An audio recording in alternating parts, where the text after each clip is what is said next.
Assalamualaikum warahmatullahi wabarakatuh. Perkenalkan, nama saya Mahadi Maulana, NPM 101200117 dari kelas C3 Manajemen. Di sini saya akan menjelaskan materi yang pertama, yaitu Ahamiyatu Ma'rifatullah atau mengenal Allah. Manusia adalah makhluk yang diberi akal yang sempurna tatkala akal membawa kepada suatu yang diinginkan. Tetapi alangkah baiknya digunakan kepada sesuatu yang akan memberikan manfaat, salah satunya untuk meningkatkan keimanan kita kepada Allah Subhanahu wa taala. Definisi ma'rifah berasal dari kata arafa ya'rifu atau ma'rifah yang berarti mengenal. Dengan demikian, ma'rifatullah berarti usaha mengenal Allah, baik wujud maupun sifat-sifatnya.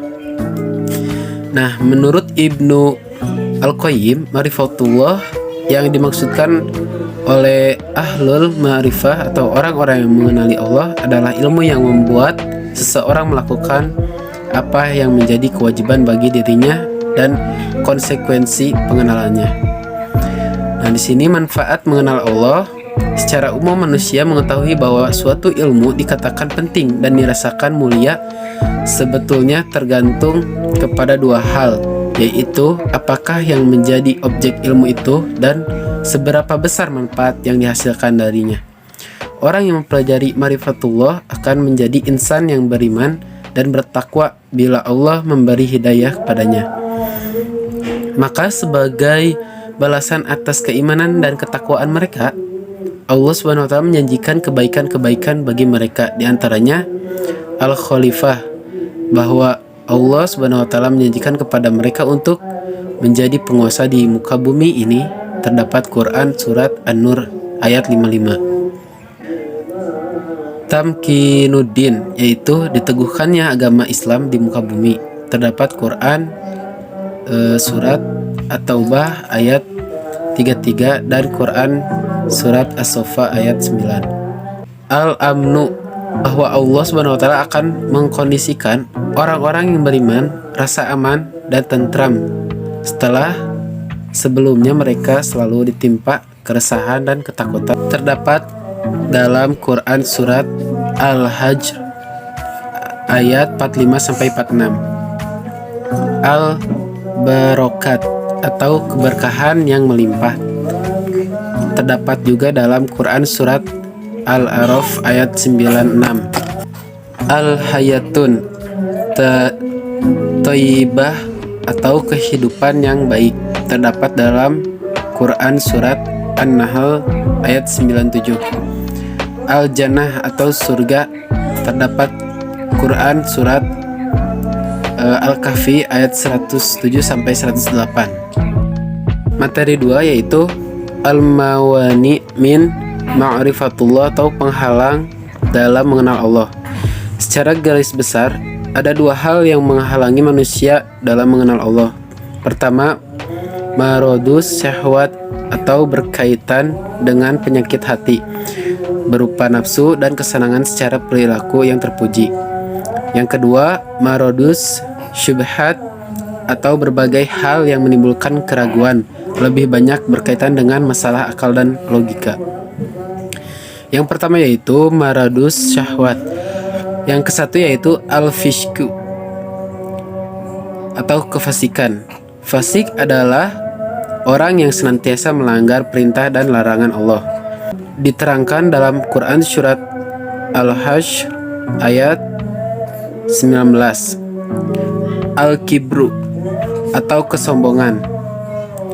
Kesombongan merupakan suatu sikap di mana hati seseorang ingkar dan selalu membantah terhadap ayat-ayat Allah Subhanahu wa taala. Terdapat dalam Quran surat Al-Mu'minun ayat 35. Dan yang ketiga, az-zulmu atau kezoliman, dan siapakah yang lebih zolim daripada orang yang telah diperingatkan dengan ayat-ayat Tuhannya, kemudian dia berpaling darinya. Sesungguhnya kami akan memberikan pembalasan kepada orang-orang yang berdosa. Terdapat Quran surat As-Sajdah ayat 22. Yang kedua yaitu maradus asyuhbat. Yang pertama yaitu al-jahlu atau kejahilan atau kebodohan. Dan orang-orang yang mendustakan ayat-ayat kami adalah pekak, bisu, dan berada dalam gelap gulita. Terdapat dalam Quran surat Al-An'am ayat 39. Al-irtiyab atau keraguan-keraguan. Mereka dalam keadaan ragu-ragu antara yang demikian iman atau kafir. Tidak masuk kepada golongan ini orang-orang beriman, dan tidak pula kepada golongan itu orang-orang kafir. Maka kamu sekali-kali tidak akan mendapat jalan untuk memberi petunjuk baginya. Terdapat dalam Quran surat An-Nisa ayat 143. Materi ketiga menjelaskan al-adillah ala wujudillah atau bukti keberadaan Allah. Seorang mengaku muslim sepantasnya mengenal Allah dengan baik. Seseorang mengenal Allah dengan baik, pasti ia akan tahu tujuannya ia diciptakan di muka bumi. Ialah semata-mata hanya untuk beribadah kepada Allah Subhanahu wa taala. Tujuannya untuk mengenal Allah, betapa pentingnya menyadari eksistensi Allah dalam kehidupan, mengerti dalil-dalil yang diaplikasikan untuk menyadari eksistensi Allah, bermotivasi untuk mentauhidkan Allah karena menyadari kebesaran Allah Subhanahu wa taala. Contohnya yaitu ad-dalilul fitri, dalil fitro. Fitro artinya adalah al-hilqah, yaitu keadaan asal ketika seorang manusia diciptakan oleh Allah.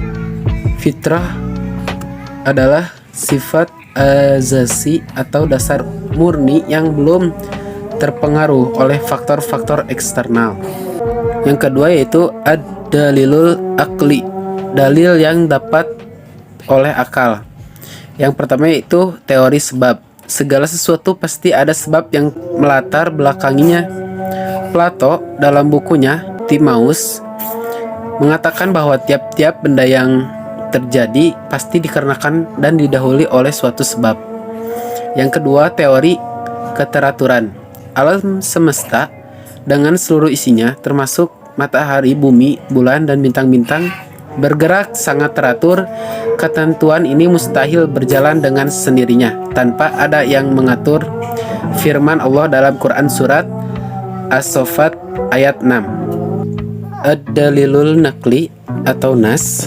Allah menjelaskan tentang jati dirinya di dalam Al-Quran, Quran surat Al-A'raf ayat 54. Dan yang terakhir, ad-dalilul tarik atau dalil sejarah. Sebagaimana Allah Subhanahu wa taala firman dalam Quran surat Yusuf ayat 111 dan Quran surat Hud ayat 20. Sekian dari saya penjelasan materi untuk UTS ini. Wassalamualaikum warahmatullahi wabarakatuh.